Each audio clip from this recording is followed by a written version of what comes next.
El planeta Tierra tiene 7.900 millones de habitantes. De esos casi 8.000 millones, tan solo 34 han logrado alguna vez en su vida ser campeones mundiales de pilotos. De esos 34, son varios los que han ganado el Mundial de F1 varias veces, como Lewis Hamilton, Michael Schumacher, Niki Lauda o Fernando Alonso, y otros 18 que solo lo han logrado una, empezando por Nino Farina y acabando de momento con Max Verstappen. Pero todos los pilotos mencionados tienen algo en común, y es que son ampliamente reconocidos por los aficionados, sea por ser el primer hombre en ganar el mundial, ser el campeón actual, ser de los que más veces lo han conseguido, o haber logrado que países enteros se hagan aficionados al F1. Y aunque parezca que no, hay pilotos que por distintos factores no han logrado ser recordados a pesar de haber logrado el mayor logro en el mundo del automovilismo. Por eso hoy en la Fórmula TK recordaremos a varios de los campeones mundiales más olvidados por la fanaticada.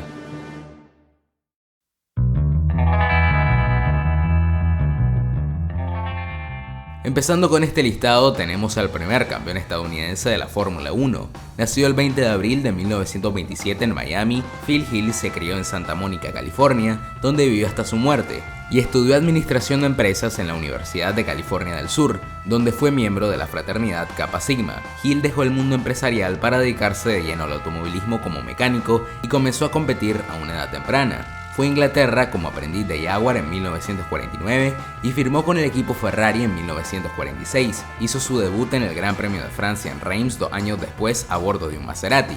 Ese mismo año se convirtió en el primer ganador nacido en Estados Unidos de las 24 horas de Le Mans, tras haber conducido la mayor parte de la noche en terribles condiciones de lluvia. El futuro campeón mundial volvería a ganar la madre de todas las carreras en 1961 y 62. Hill comenzó a conducir a tiempo completo en F1 para el equipo Ferrari en 1959, obteniendo 3 podios y el cuarto lugar en el campeonato de pilotos. En 1960 ganó el Gran Premio de Italia en Monza, la primera victoria de un gran premio que no fuera las 500 millas de Indianápolis para un piloto estadounidense, y la temporada siguiente Hill ganó el Gran Premio de Bélgica. Con 2 carreras para el final del mundial, solo estaba detrás de su compañero de equipo Wolfgang von Trips en la general, pero lamentablemente el alemán sufrió en Monza un fatal accidente que acabó con su vida y con la de otros 3 espectadores. Hill ganó la carrera y se aseguró el campeonato, pero el triunfo fue agridulce ante la tragedia que ensombreció aquel GP.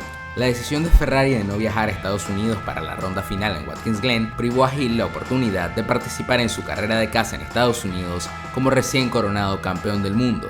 Cuando regresó para la temporada siguiente, la última con Ferrari, Hill declaró que ya no tenía tanta necesidad de ir al límite al punto de arriesgar su propia vida. Tras su retirada, Hill trabajó sobre todo en el mundo de los autos clásicos y fallecería en 2008 por complicaciones en la enfermedad de Parkinson. 9 años después de su fallecimiento saldría Inside Track, libro entre volúmenes escrito en vida por el piloto y en el que cuenta su vida y su carrera en el automovilismo.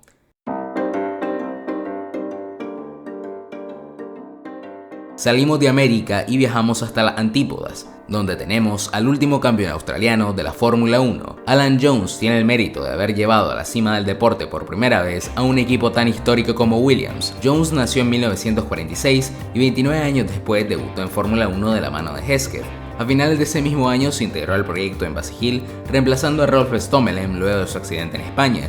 La primera gran gesta de Jones llegó en 1977, cuando logró su primera victoria en el GP de Austria, culminando la temporada en una gran 7ª posición tras otro podio en Italia. Fue en 1978 cuando Jones se integró al nuevo proyecto de Frank Williams y Patrick Head, en el que fue pieza fundamental para los primeros logros de los The Grove. 1978 no fue el mejor año con tan solo un podio en Estados Unidos, en el que sería solo un año amargo para el equipo antes de saborear las mieles de la victoria. Por su parte, en 1979 no empezó de la mejor manera, pero 4 victorias en un espectacular stint final de la temporada dejaron a Jones en tercera posición del campeonato, solo por detrás de la dominante Ferrari de Villeneuve y el campeón Jody Scheckter. Sería en 1980 donde victorias en Argentina, Francia, Gran Bretaña, Canadá y Estados Unidos le dieron el título de pilotos en la última carrera ante Nelson Piquet y el equipo Brabham, con su coequipero Carlos Reutemann en el tercer lugar en la general. Sin embargo, en un 1981 donde las disputas con su compañero de equipo entorpecieron el clima interno en el equipo, una victoria de Jones tras un dudoso error de Reutemann en Long Beach y la desobediencia a las órdenes de equipo por parte del argentino en Jacarepaguá terminaron de quebrar la relación entre Jones y el Lole, que se manifestó en la ausencia del australiano en el podio de Brasil. Una sequía importante de puntos durante la mitad de temporada dejaron a Jones fuera de la contienda por el título que lideraba Reutemann, y sería con buenos resultados en la recta final de temporada, con una victoria en la última carrera en Las Vegas, que terminarían ubicando al campeón saliente en la tercera posición de la general. Jones decidió retirarse de la Fórmula 1 tras 1981. Sin embargo, regresaría en una carrera con Arrows en 1983 y tendría su última etapa con Haas Lola en 1985-86, donde solo consiguió 4 puntos debido a los constantes problemas de motor. Tras su retiro definitivo de la Fórmula 1, compitió varios años en el Campeonato Australiano de Turismos, en el que logró 2 subcampeonatos antes de su retirada definitiva en 2002. Jones sigue vinculado al mundo del motor a sus 75 años de edad. Sin embargo, pocas veces se escucha hablar de él en el mundo de la Fórmula 1 y ni siquiera la categoría hace muchas menciones al piloto australiano, a pesar de su importancia para la historia de la categoría reina del automovilismo.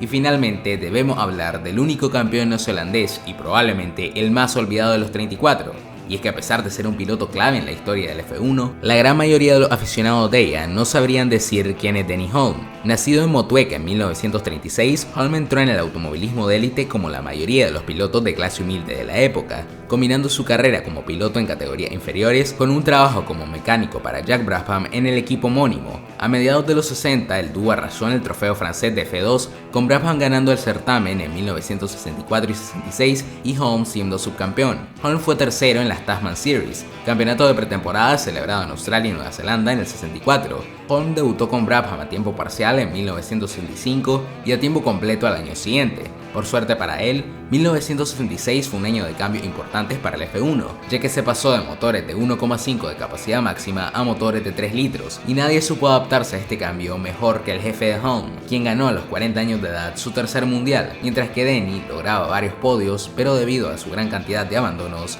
solo pudo ser cuarto en el mundial.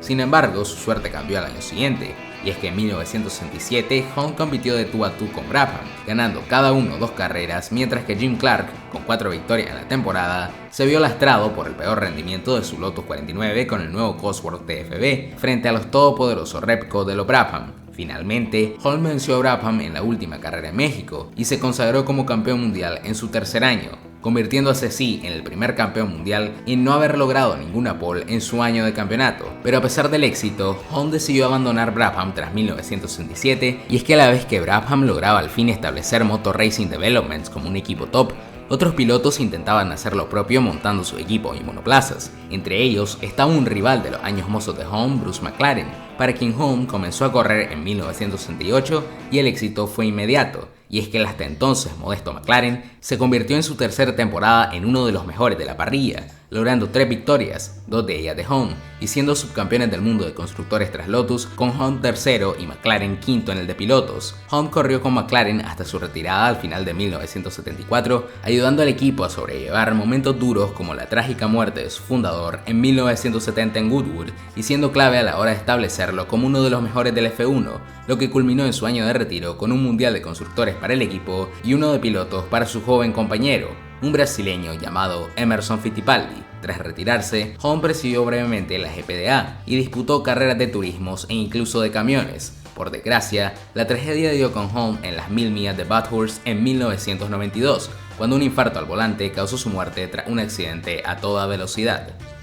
Muchas gracias por haber llegado hasta el final de este video.